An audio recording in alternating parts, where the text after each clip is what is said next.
Right now, you can get 10% off retail orders of comic supplies from bcwsupplies.com when you use the promo code ScottyD at checkout. And there's no space between Scotty and D. BCW Supplies. Protect, store, display. Book 2, Part 1. Showdown at the Smuggler's Moon. It is a period of renewed hope for the rebellion. The evil Galactic Empire's greatest weapon, the Death Star, has been destroyed by the young rebel pilot, Luke Skywalker. But Skywalker knows he has a long way to go if he ever hopes to become a true Jedi. Seeking clues to his destiny, he recently returned to his home world of Tatooine, where he discovered a secret journal left for him by Jedi Master Obi-Wan Kenobi.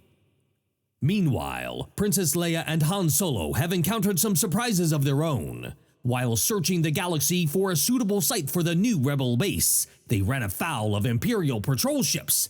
Now hiding out on a remote planet, they find themselves facing a far more shocking encounter. Her name is Sana Solo, and she claims to be Han Solo's wife. Hey Web World, Scotty D. Thanks for stopping by to another video here in the comic book collecting series on my channel. And as always, if you'd like to reach out to me personally, it's super easy for you to do so. You can email me or tweet me. The email account, scott@scottydonline.com. And if you want to follow me over on Twitter and tweet me there, you can do that at ScottyDOnline. Both of those are down in the video description below for easy find and easy use, as is the promo code for the savings over at bcwsupplies.com. So hey, if you're going to be buying comic book supplies anyway, why not save some money while you do it? So check out that promo code for bcwsupplies.com down in the video description below. This is the comic we're here to talk about today. This is Marvel Star Wars number 8, the standard cover. And before we get into this one and my thoughts, my impressions, telling you a little bit about what's inside of the covers, let me show you two variants that I picked up while I got this one. I didn't get the variants at my LCS. I actually got them online through auction. And that is because of some, in my opinion, artificial limits and restrictions that are being placed and imposed on LCSs right now to get variants into their inventory to be able to distribute out to their paying patrons that come to their store. So that's a whole nother conversation to be had, and we are going to be producing that video and giving you my editorial thoughts around that one. But let me show you these two variants that I picked up. This is the action figure variant for this guy right here, Marvel Star Wars number 8. This is Marvel Star Wars number 8 action figure variant of the Tusken Raider.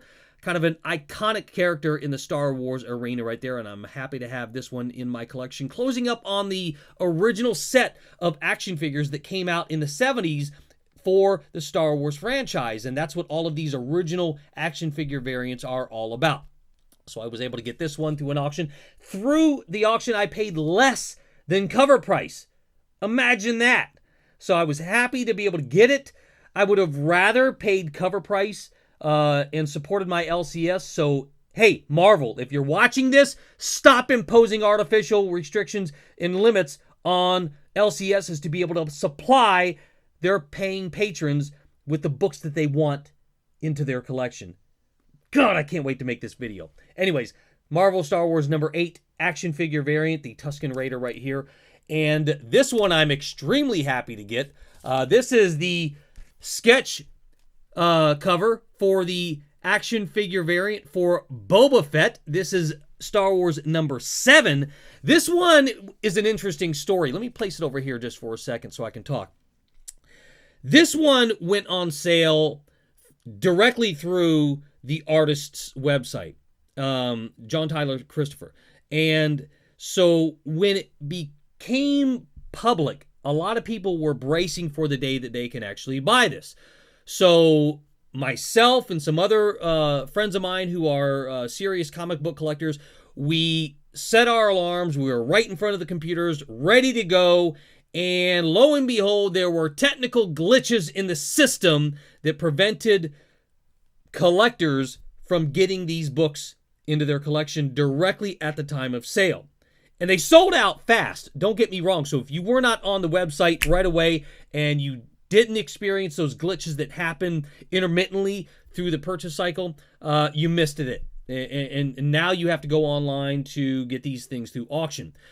from what I've been able to tell, they're readily available all over the place on auction online. So it's not like you can't get these now, but it would have been nice for the site not to have technical issues the night of the actual sale that went on. But I have this one I'm excited about because it's a limited print issue run of just 3,000 of these in existence. So I'm happy to have this into my collection because I like limited runs. Now, some argue the fact that what constitutes a limited run nowadays.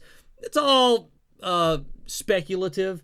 It's all subjective to how you feel about what a limited run is. But I know that this has only 3,000 in existence in the world, and I have one in my collection, so I'm happy about that. Hopefully you got one for your collection. If not, if this is of interest to you, make sure you go online and check out some of the auctions. You can find them on great prices and like I said, readily available, even as of this video right here. So this is the sketch figure cover for the Boba Fett action figure variant for Star Wars number 7.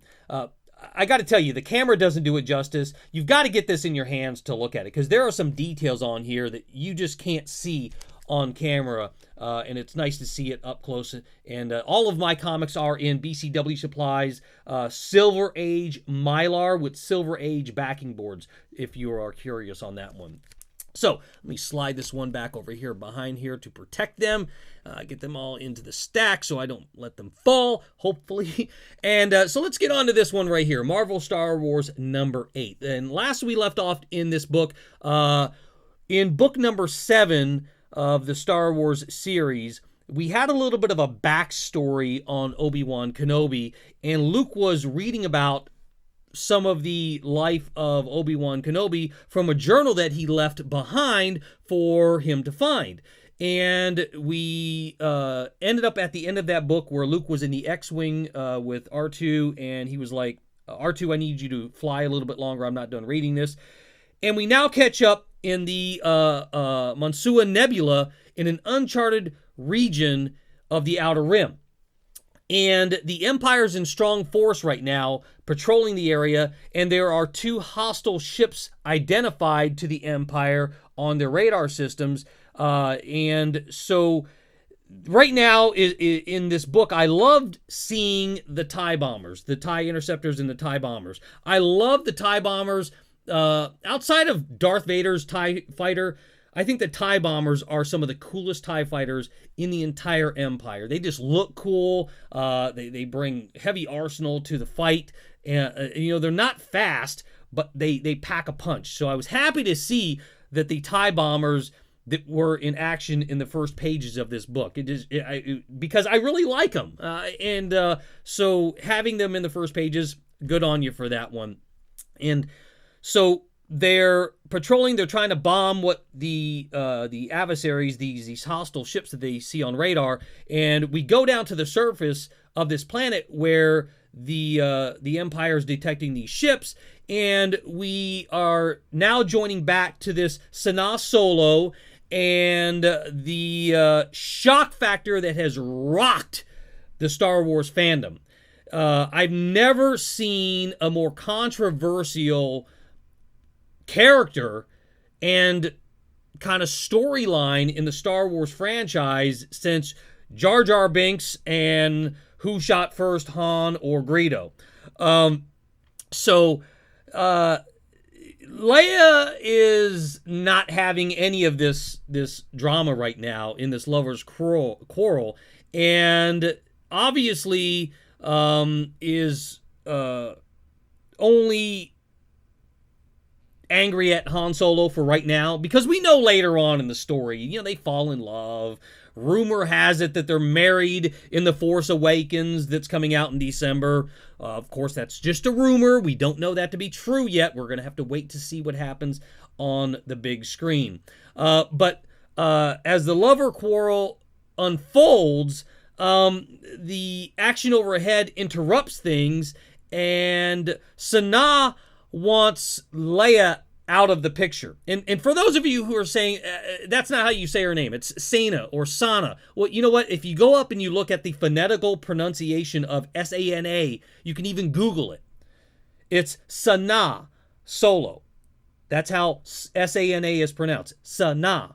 There's a big na at the end of the name. So for those of you who are banging the desk or yelling at the screen, that's the phonetical saying of this person's name. So if it happens to be pronounced differently verbally from somebody in the Star Wars arena, Lucas Arts, or the Lucas Story Group, so be it. I'll be corrected then. But until then, I'm using the phonetical pronunciation of Sana Solo.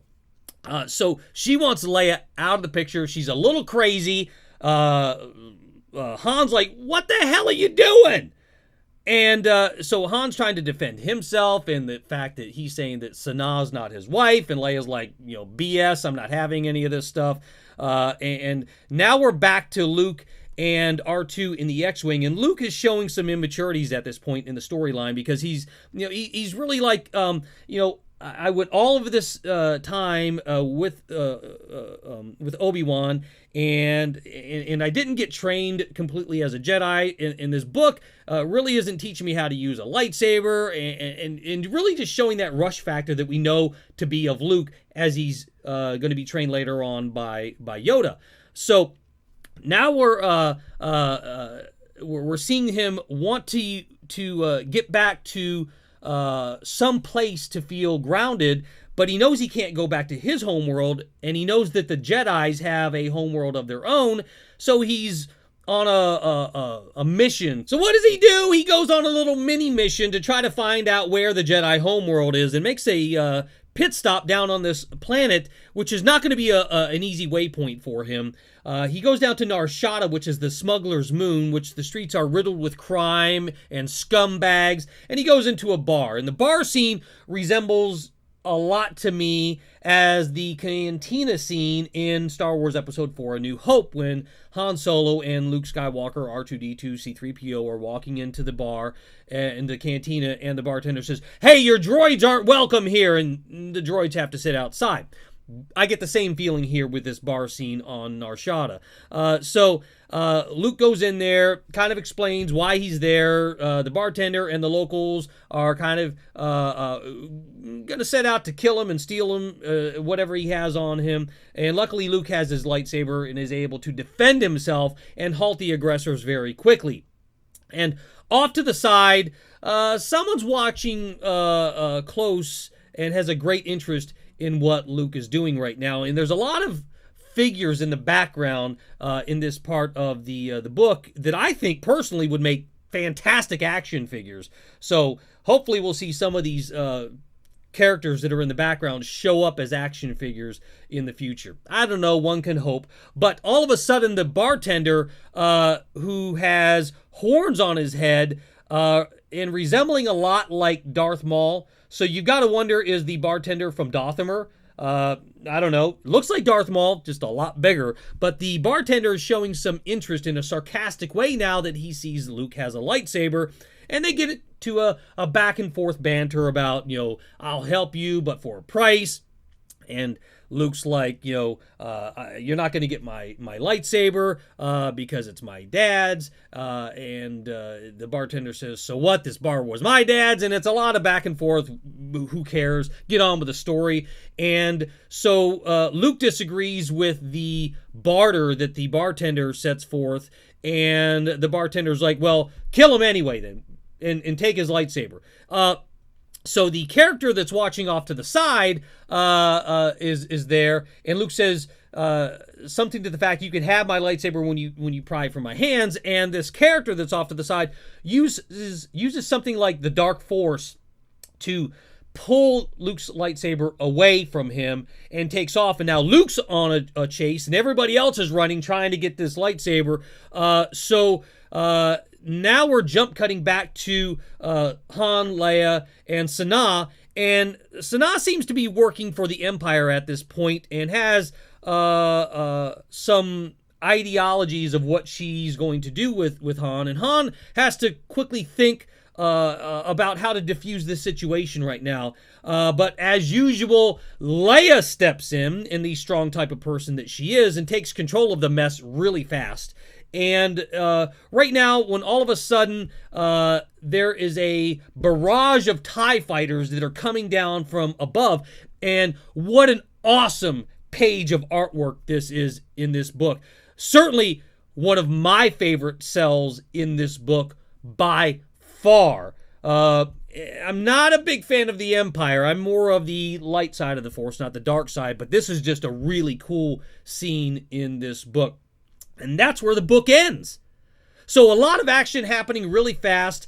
I think it's more of a filler coming out of book number 7. A lot of people were responding after book 7 that they were disappointed. They expected a lot more of the backstory from Obi-Wan Kenobi. So I think that it's more of a bridge coming out of that book, and I think that we're going to see, just like I said in my review of book number 7, more of that story unfolding in the next book in this series. So I was left wanting more. What did you feel after you read this? If you haven't read it yet, you definitely got to pick this up and all of the rest of the books in this series. I wanted more after reading this book, and I can't wait for the next book in this series to come out, which is September the 16th, 2015. Let me know what you think of this book altogether. Comment below. Like this video if you would, please.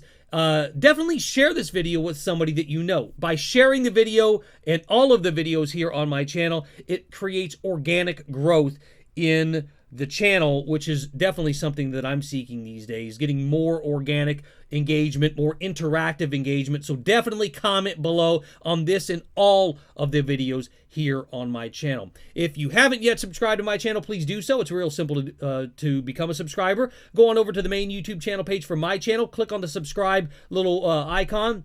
After you do that, go to the right of that. There's a little gear icon. Click on that. Enable the updates in there. That'll let you know when I publish a brand new video here on my channel. Otherwise, it's anybody's guess when you will get notified when I publish a brand new video here. And as always, if you are already subscribed to my channel, thank you so much for you being right there so I can be right here. And if you want to kick it up a notch, please consider doing this. It means a lot to me. If you value what I do for at least the cost of a generic bottle of water, just $1 a month, you can pledge and become an ongoing pledging patron where you can pledge starting at $1 a month, get some perks and rewards along the way over at patreon.com/ScottyDOnline. I do appreciate each and every one of my subscribers. I especially appreciate all of the Techertainment Elite, and that is my patrons over here on my channel over at patreon.com/ScottyDOnline. Start your pledge at just $1 a month. Until the next video, we'll see you next time, Web World. If you like the comic book series here on my channel and you want to watch more, it's real simple to do so. All you have to do is go on over to my main YouTube channel page. Once over there, click on playlists. Inside of the playlist area, find comic book collecting. Click on it and all of the videos are right there. It is that simple. Thanks for watching and may the Force be with you.